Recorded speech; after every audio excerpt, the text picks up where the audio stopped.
Hi,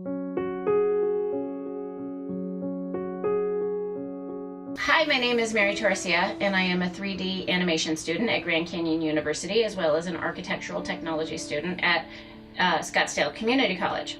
The reason why I am sitting here today talking to you is because I wanted to go over some misconceptions about juvenile diabetes, also known as type 1 diabetes. Now, there's some differences between type 1 and type 2, and we'll gloss over type 2, and that's more of the diabetes that everyone is familiar with. But the type 1 diabetes is the diabetes that a lot of people don't realize is not caused by eating too much, lifestyle choices, things like that. It's an autoimmune disease. It is when the white blood cells attack the pancreas. Let me start off by saying I am no stranger to diabetes.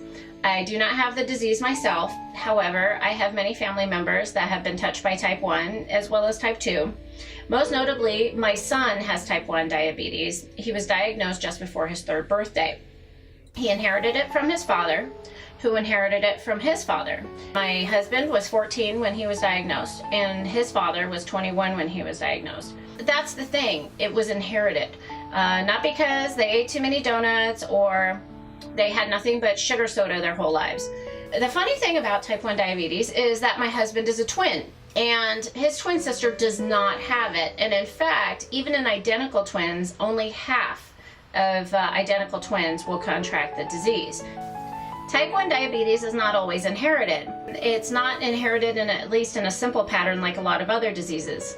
My very good friend, her daughter was 9 when she was diagnosed in 2009, and they have no family history of it whatsoever. This is Jordan.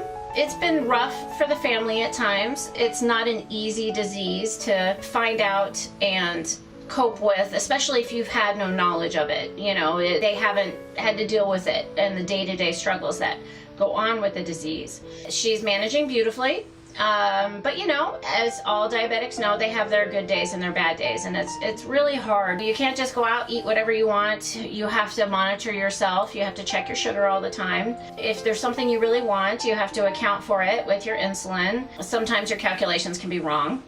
So then you can go into lows, which are dangerous, but highs are dangerous as well.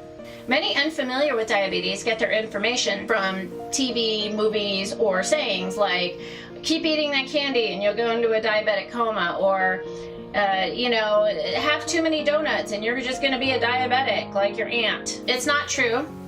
These statements are made flippantly, only fuels the misconception fire, because if someone hears something often enough, they believe it to be true. Who can get diabetes?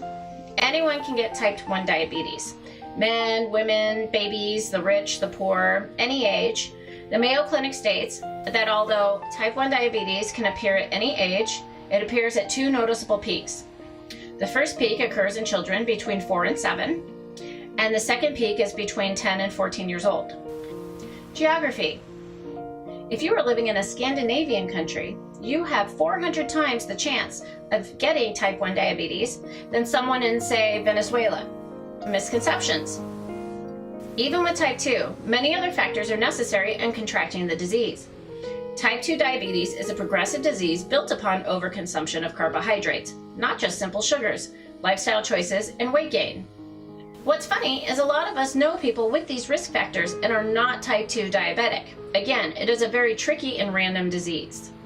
Fact, there are genetic marker tests to prove that diabetes is an autoimmune disease, inherited and unavoidable.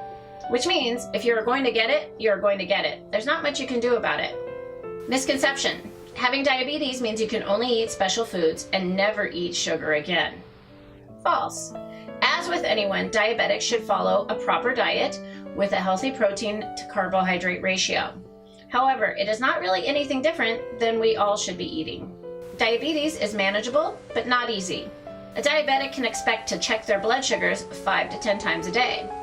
My son Lyndon will tell you about his daily ritual with diabetes. Hi, my name's Lyndon. I've had diabetes since I was 3 years old, and I have to check my sugar usually 5 to 10 times a day. And I take generally 3 shots a day, 1 for the morning, 1 for lunch, and 1 for dinner. Diabetes is a very serious disease. There is a lot of hopeful research to combat this disease. Fact: diabetes is the cause of more deaths per year than breast cancer and AIDS combined. Fact: your chances of a heart attack increase, as well as blindness, kidney failure, amputation due to circulation issues. Can you get diabetes from drinking too much sugar soda? Sure, type 2, and that is if you drink a lot of sugar, you don't exercise, but then again, even then you might not even get it. Type 1 is a switch in the DNA that causes the body to attack the pancreas, and it shuts off the pancreas's ability to produce insulin. It can be inherited or not, and it can strike anyone at any age, any gender. Type 1 is different, remember? It is a switch in the DNA, and it tells your body to stop producing insulin. For the last 8 years, my son has been managing his diabetes beautifully. He's been doing it with resiliency and heart, and I am very proud of him. Although his life expectancy could be shortened if he doesn't take care of himself, we are hopeful that in his lifetime, there will be, if not a cure, something that will make sure that his diabetes is more manageable on a day-to-day basis for him and millions of people that have to struggle with this disease every single day. Educate yourself and visit these wonderful charities and organizations that are working very hard every day to fight juvenile diabetes. My name is Mary Torresia. Thank you very much for watching,